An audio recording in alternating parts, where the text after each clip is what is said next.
தொடர்ந்து பாருங்கள், நாம் ஆரோக்கியமான மனிதர்களை உருவாக்குவோம். முதலில் வெந்தயம்.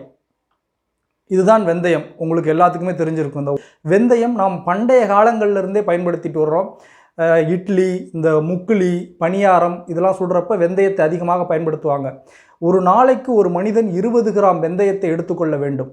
அப்படி எடுத்துக்கிட்டிங்கன்னா எந்த நோய் நொடியுமே வராது, ஆரோக்கியமாக வாழலாம்.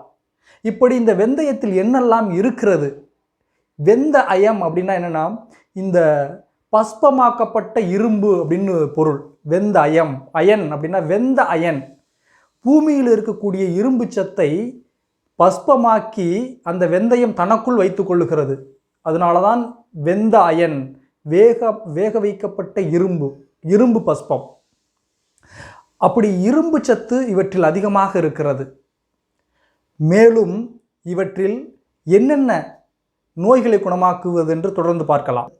இப்போ பார்த்தீங்கன்னா, இது கு. சிவராமன், ஒரு மருத்துவர், சித்த மருத்துவர் எழுதிய நூல் நலம் காக்க வாங்க வாழலாம்.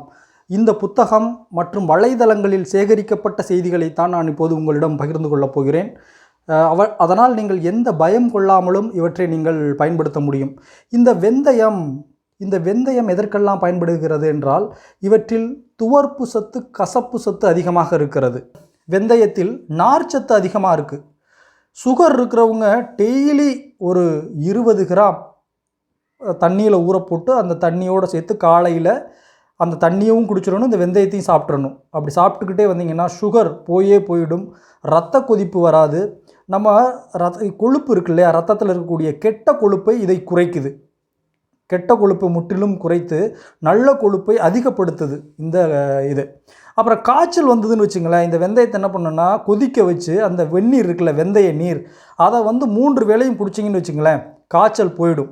இன்னொன்று கூட இருக்குது, இந்த பல்லில் இரத்த கசிவு வரும்.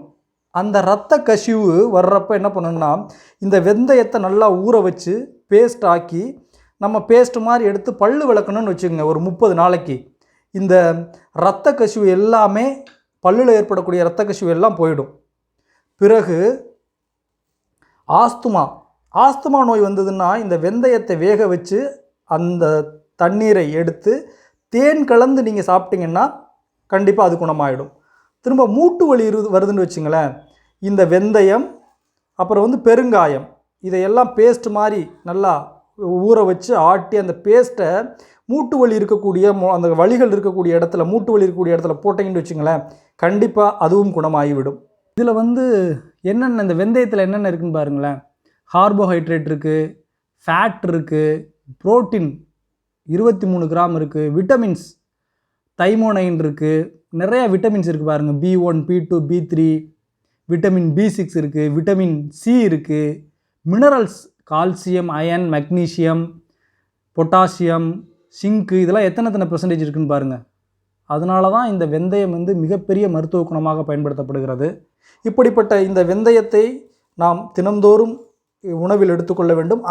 பண்டைய காலகட்டங்களில் அதிகமாக எடுத்திருக்காங்க. நம்ம பாட்டிகள்கிட்டலாம் கேட்டிங்கன்னா வெந்தய குழம்பு, வெந்தய சோறு, வெந்தய கஞ்சி, அப்புறம் அந்த பணியாரம் சுடுறப்போ அதில் வெந்தயம், இட்லி மாவு அரைக்கிறப்ப வெந்தயம் தொடர்ந்து எடுத்துகிட்டு இருந்திருக்காங்க. அப்போ அதனால தான் நமக்கு சுகர், பல வியாதிகள் வரலை.